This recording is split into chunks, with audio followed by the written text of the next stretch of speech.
지난달 30일 오후 4시 반 해병대 수사단장은 이종석 국방부 장관을 직접 만나 수사 결과를 보고했습니다. 이종석 장관은 이 자리에서 수사 결과가 이해된다는 취지로 발언하고 직접 문서에 서명도 한 걸로 전해졌습니다. 최수근 상병 유족에게도 수사 결과가 전해졌고 국방부는 다음 날 언론 브리핑과 국회 보고까지 예고했습니다.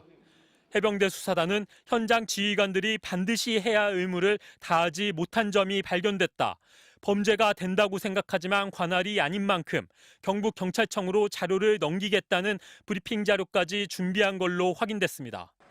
군사법원법은 범죄에 의한 군인 사망 사건을 군이 아닌 경찰이 수사하도록 하고 있습니다.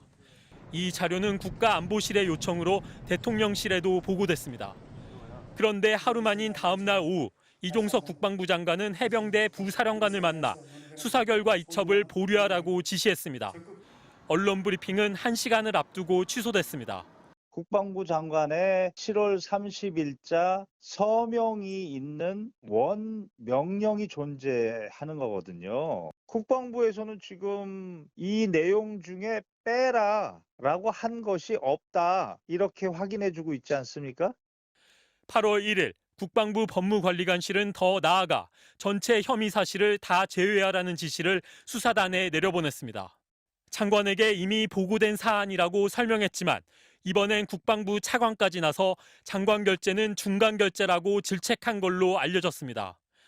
해병대 수사단은 이 같은 지시가 직권 남용에 해당할 수 있다고 보고 수사 결과를 그대로 경찰에 넘겼고 군은 그 직후 이 사건을 항명으로 규정하고 해병대 수사단장을 보직해임한 뒤 수사단을 압수수색했습니다. 하루 만에 말을 바꾼 국방부 장관과 명확하지 않은 군의 해명. 해병대 수사단은 사단장과 여단장 등 윗선을 봐주려는 누군가의 지시가 있었던 게 아닌지 의심하고 있습니다. 국방부는 경찰 수사에 영향을 주지 않으려는 취지였다며 윗선의 개입 의혹은 사실이 아니라고 밝혔습니다. MBC 뉴스 이덕영입니다. 집중호우로 경북 지역에 산사태가 잇따랐던 지난달 15일 해병대 1사단장 주관으로 지휘관 회의가 소집됐습니다.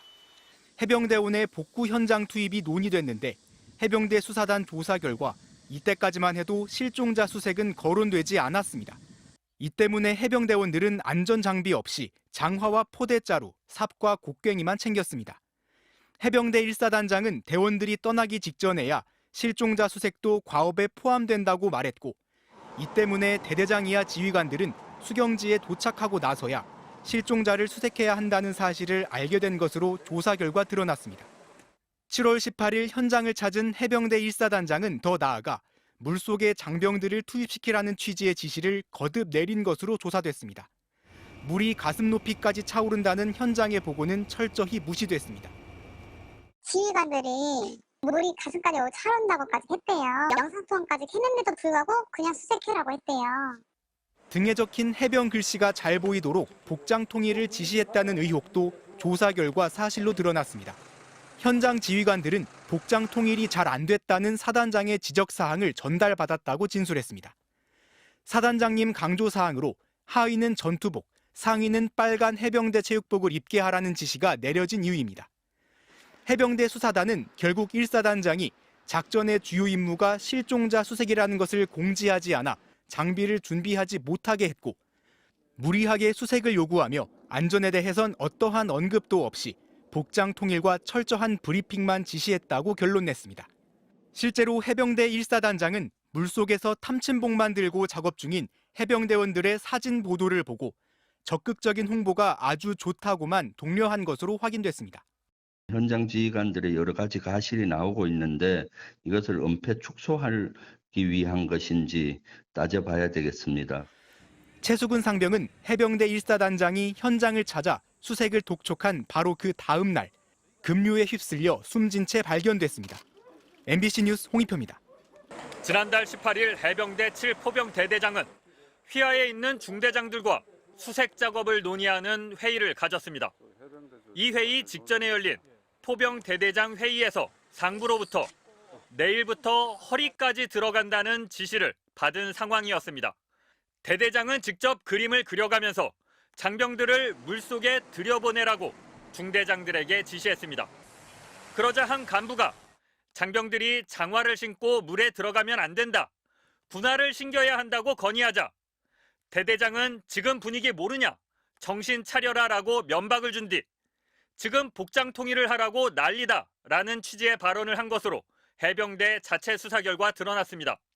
이 같은 간부들의 회의 결과에 따라 최수근 상병은 장화를 신고 수중 수색 작업을 펼쳤고 결국 고인이 됐습니다.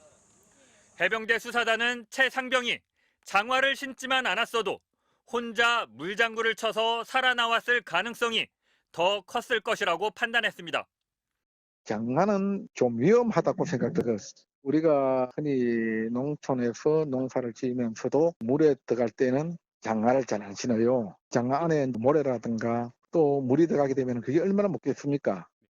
하지만 장화를 신고 물속에 들어가라는 대대장의 지시는 장병들에게 하달됐습니다. 대대장 지시는 이후 중대장을 거쳐 현장 지휘관이었던 중위와 상사, 중사를 통해 장병들에게 전달됐습니다. 하지만 이들 중 그 누구도 상부 지시에 이의를 제기하지 않았습니다. 해병대 수사단은 현장 지휘관들이 장병들을 흙탕물 속에 들어가게 해서는 안 된다고 보고하지 않았고 또 안전장비도 챙기지 않은 사실을 확인했습니다. 수사단은 대대장과 중대장은 물론이고 현장 지휘관 등 8명 모두 과실치사 혐의가 있다고 판단하고 이 같은 수사 결과를 경찰에 이첩했습니다. MBC 뉴스 장희수입니다.